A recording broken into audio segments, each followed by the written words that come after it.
Bulan Maret 2021, Menteri Kesehatan India mengumumkan dengan penuh kebanggaan kalau India sudah dekat dengan kemenangan melawan COVID.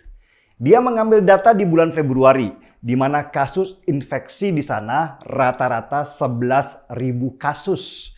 Jauh di bawah tahun lalu yang mencapai 93.000 kasus. Kabar dari Menteri Kesehatan India ini disambut dengan penuh kemenangan oleh masyarakat India yang berjumlah lebih dari 1 miliar orang itu. Mereka kemudian melepas maskernya dan mulai menghadiri banyak kegiatan, berkumpul dengan orang banyak. Kita masuk pada fase herd immunity, kata mereka. Herd immunity adalah keyakinan dari sebagian orang kalau virus tidak akan menyebar jika dalam sebuah kelompok sudah banyak orang yang kebal. Dalam arti sederhananya, cuekin ajalah virusnya, ntar juga mati sendiri. Dan itulah yang terjadi. Ketika ada festival keagamaan umat Hindu, jutaan orang datang dari segala penjuru dan menuju satu titik yang sama, yaitu Sungai Gangga di India. Media menyebut ada 5 juta orang yang kumpul di sana. Mereka pasti nggak pakai masker dan tidak menjalankan protokol kesehatan. Buat warga India yang datang ke Sungai Gangga, COVID akan disembuhkan oleh dewa mereka.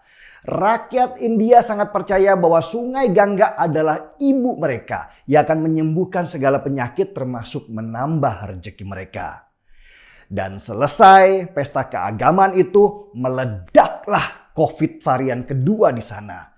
Dan meledaknya juga nggak tanggung-tanggung, mirip tsunami corona. Dari angka 11.000 infeksi yang diumumkan Menteri Kesehatan mendadak naik menjadi 250.000 orang terinfeksi corona. Rumah sakit di India kemudian penuh, ambulans di mana-mana. Bahkan karena sudah tidak sempat lagi melakukan otopsi, yang mati langsung dibakar oleh petugas di beberapa tempat. India dari gembira langsung sedih mendadak karena banyak orang yang kehilangan sanak saudara. Dan dari kasus di India ini kita belajar kalau COVID ini nggak bisa dipandang dengan enteng.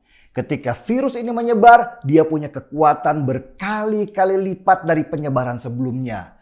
Apalagi kalau ada kelompok yang dengan bangganya bilang kalau herd immunity itu adalah solusinya. Seperti di India, ternyata pemikiran seperti itu tidak menyelamatkan nyawa mereka. Itulah kenapa pemerintah kita melarang mudik tahun ini. Dan larangan kali ini benar-benar keras karena seluruh moda transportasi mulai dari darat sampai udara dibekukan selama beberapa hari. Kenapa sih harus dilarang mudik? Karena mudik itu adalah peristiwa besar untuk orang Indonesia, mirip dengan orang India waktu mereka menghadiri upacara keagamaan.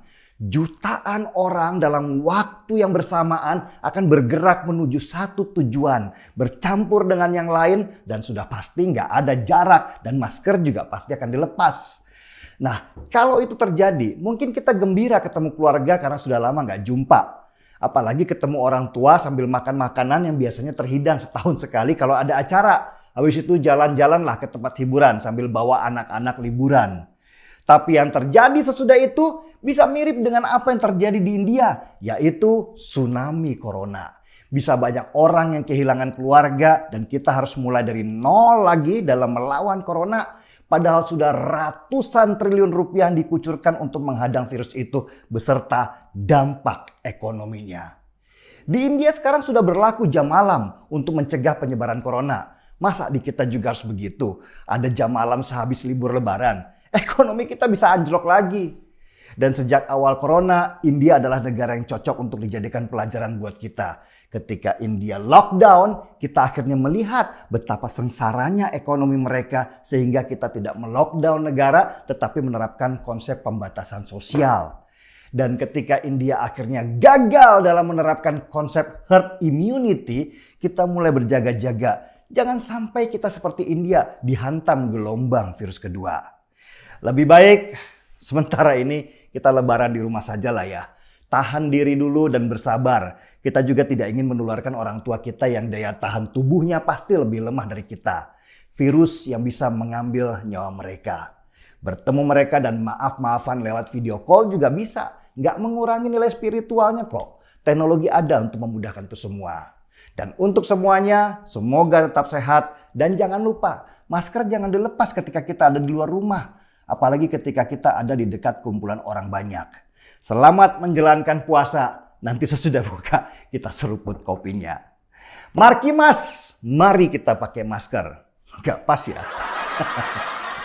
Saya Denny Siregar, kita di acara Timeline.